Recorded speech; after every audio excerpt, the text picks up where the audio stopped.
हमारी बनारस यात्रा का है दूसरा दिन। जा रहा हूँ सारनाथ की तरफ और आज के दिन में हमने प्लान ये किया कि हम 3-4 जगहों पे इसी ऑटो से घूमने वाले। तो सारनाथ जो है यहाँ से 80 घाट से लगभग 14-15 किलोमीटर के आसपास की दूरी पे है और बौद्ध धर्म का एक बहुत ही पवित्र स्थल है।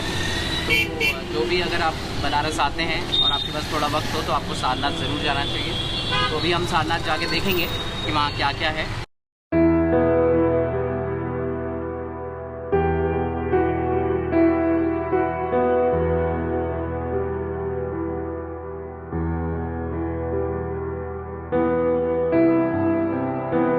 इस वक्त हम हैं सारनाथ में और जा रहे हैं सारनाथ की अलग अलग जगहों को घूमने। हमारे साथ बबलू जी हैं जो हमें इस पूरे इलाके में घुमाएंगे और इन जगहों के बारे में बताएंगे। पीपल का पेड़ दिख रहा है। हाँ। इसे बोधि वृक्ष बोलते हैं। हाँ। ओरिजिनल तो बुद्ध गया बिहार में है, जहाँ पे गौतम बुद्ध ने तपस्या की और ज्ञान की प्राप्ति की।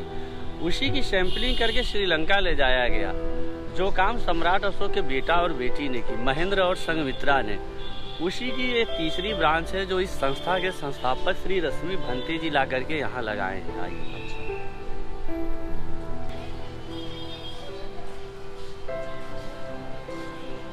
और क्या क्या है? हाँ हाँ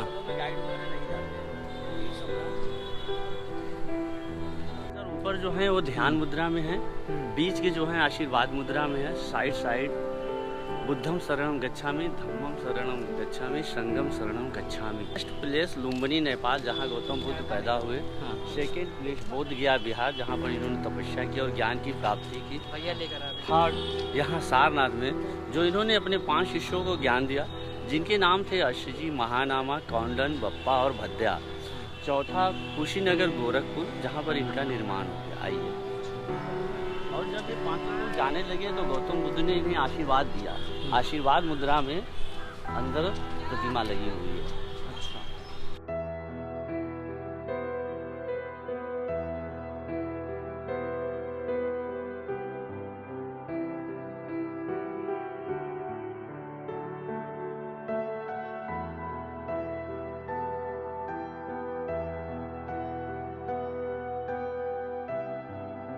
ये 9.5 फीट की मूर्ति लगी हुई है जो इसमें गोल्ड पॉलिश है। और यहाँ पर जो हम अभी बताएं 5 शिष्यों को जब वो लोग जाने लगे तो गौतम बुद्ध ने इन्हें आशीर्वाद दिया, तो आशीर्वाद मुद्रा में यहाँ पर फोटो है। तो सारनाथ में ये जो मूर्ति है पीछे आशीर्वाद मुद्रा में बुद्ध की ये मूर्ति है और इसे जो है यहाँ पे थाईलैंड गवर्नमेंट ने लगाया है। इस पे कहा जाता है कि सोने की पॉलिश है बाहर से लगी हुई और थाईलैंड सरकार ने इसे यहाँ पे लगाया है। जब आप थाईलैंड जाएंगे तो वहाँ पे आपको बुद्ध की ऐसी बहुत सारी प्रतिमाएं, बहुत ऊंची ऊंची प्रतिमाएं देखने को मिलेंगी जो गोल्ड पॉलिश्ड है। तो उसी तरह की एक मूर्ति यहाँ सारनाथ में भी आपको देखने को मिलेगी, क्योंकि बुद्ध का एक बहुत ही पवित्र स्थल माना जाता है। तालिबान के लोगों ने बामिया अफगानिस्तान में गौतम बुद्ध की प्रतिमा को तोड़ी थी। हाँ। वहाँ पर पहाड़ को तराश करके बनाया गया था। यहाँ पर 280 टुकड़ों में बनाया गया है। इनकी हाइट है 80 फीट 9 इंच। हाँ। ये 16 मार्च 2012 को थाईलैंड के प्राइम मिनिस्टर ने इनका उद्घाटन किया है। अच्छा। और सर ये सामने जो हैं गौतम बुद्ध, विष्णु के 9वें अवतार। हाँ। और ये बोले कि हम कोई अवतार नहीं हैं। हाँ। और गौतम बुद्ध के पैदा होने के 7 दिन बाद इनकी माता जी का ध्यान हो जाता है, जो कि इनकी मौसी प्रजापति गौतमी। हाँ। इन्होंने इनका पालन पोषण किया।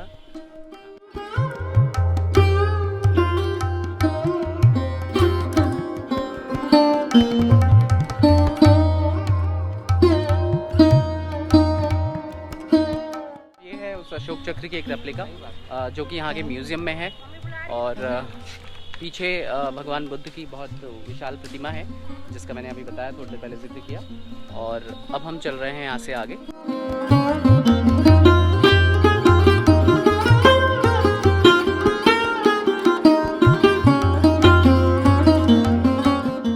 ये जो है लाफिंग बुद्धा, जिसको कि काफ़ी जैसे फेंग शुई का इस्तेमाल होता है वैसे ही लाफिंग बुद्धा को भी लोग अपने घरों में इस्तेमाल करते हैं, जिससे कि प्रॉस्पेरिटी का प्रतीक माना जाता है एक तरह से।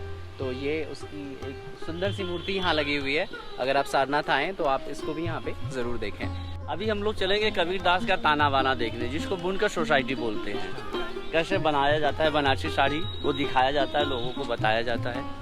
आइए सर चलते हैं। तो कबीर जो हैं वो बनारस से उनका पुराना रिश्ता रहा और कबीर की धरती भी बनारस को कहा जाता है। और अभी उन्हीं की जो कबीर का जो ताना बाना है उसको हम देखने जा रहे हैं। यहाँ जो बुनकर सोसाइटी बनी हुई है जहाँ पे बुनकरों के काम को देखने अभी हम लोग जा रहे हैं।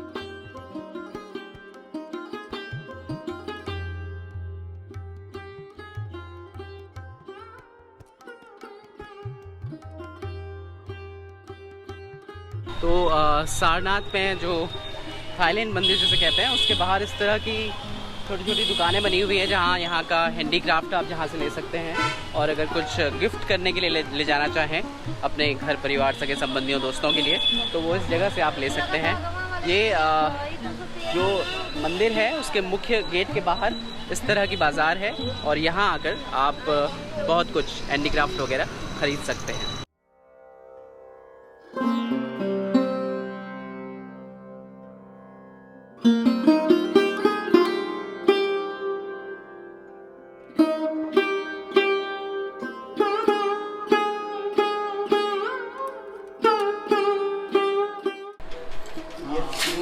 का हॉल है, 3 बाबिन चल रही है। ये रानी कलर जो है इसको ताना बोलते हैं। रानी कलर को ताना, हाँ। और ये जो मैं डाल रहा हूँ इसको बाना बोलते हैं। अच्छा। आप लोग सुना होगा कबीर दास का ताना बाना, तो यही होता है। और हैंडलूम में जो होता है या सीधा नीचे को होता है, ये उल्टा है। ये बन रहा आपका शेरवानी का थान, साइड में बन रही है बनारसी साड़ी। ये 2 ठो लगा है कि आप लोग देखें बनारसी साड़ी कैसे बनती है।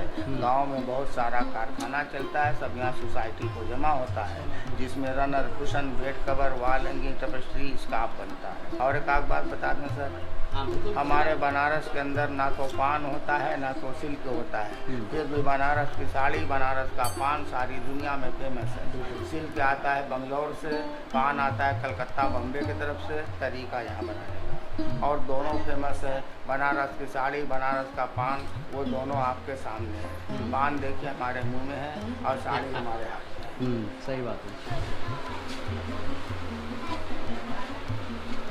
तो अभी आपने देखा कि किस तरह से हैंडलूम का काम होता है और इसको इन्होंने कबीर से एसोसिएट करके किस तरह से बताया कि कबीर ने ताना और बाना इस तरह की चीज़ों पे बड़े अपने दोहे कहे। और यहाँ पे अभी जो महिलाएं हैं और पुराने समय से पुश्तैनी समय से काम कर रहे पुरुष हैं वो ये काम अभी भी करते हैं। और कई तरह की जैसे बनारसी साड़ी हो गई या फिर शेरवानी हो गई, उस तरह की चीज़ें यहाँ इस तरह के कारखानों में बुनी जाती हैं। हालांकि ये तो एक तरह से टेम्पलेट है जो कि किस तरह से काम होता है वो दिखाने के लिए यहाँ पे किया गया है। असल काम गांव में होता है जहाँ पे गांव के लोग पुश्तैनी तरीके से ये काम करते हैं।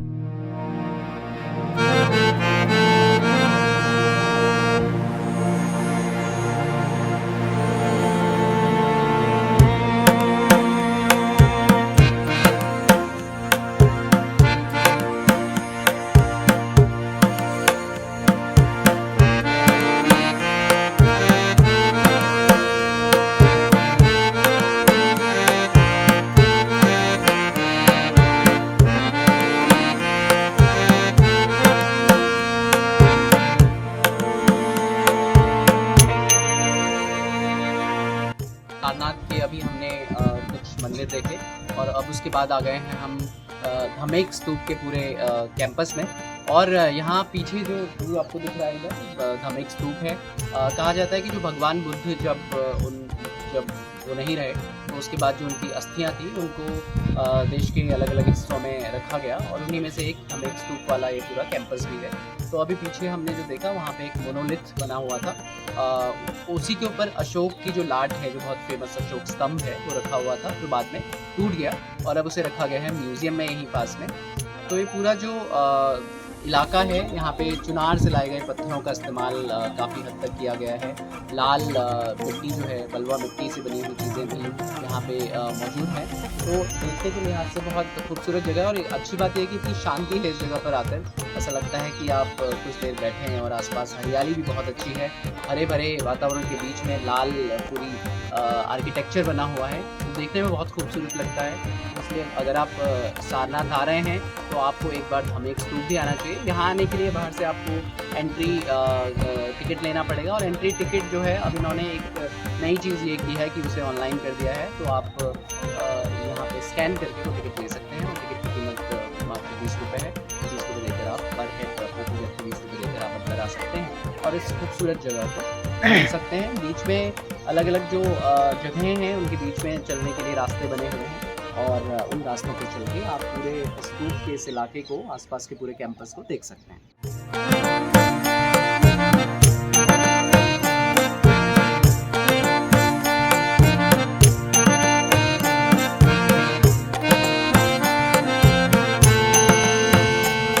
सारनाथ का ये जो इलाका है, इसका पूरा इलाके का जो नाम है वो है मूलगंध कुटी विहार। कभी यहाँ पे जो चीनी यात्री थे फाहियान और वेनसांग, वो आए थे और उन्होंने अपने जो विवरण है उनमें लिखा है कि ये यहाँ पे कभी बुद्ध की साधना स्थल हुआ करता था। बुद्ध यहाँ पे आके साधना करते थे और यहाँ 61 मीटर के आसपास की एक ऊंची इमारत थी उस मंदिर की, जो कि अब नहीं है। उसके भग्नावशेष हैं, यानी कि उसके अब जो खंडहर रह गए हैं वो बचे हुए हैं। और ये क्योंकि पुराने जो यात्री हैं, उनकी चीनी यात्री हैं, उन्होंने इसका पूरा विवरण दिया, तो आज भी इसके बारे में काफ़ी जानकारी हमारे पास मौजूद हो पाई है।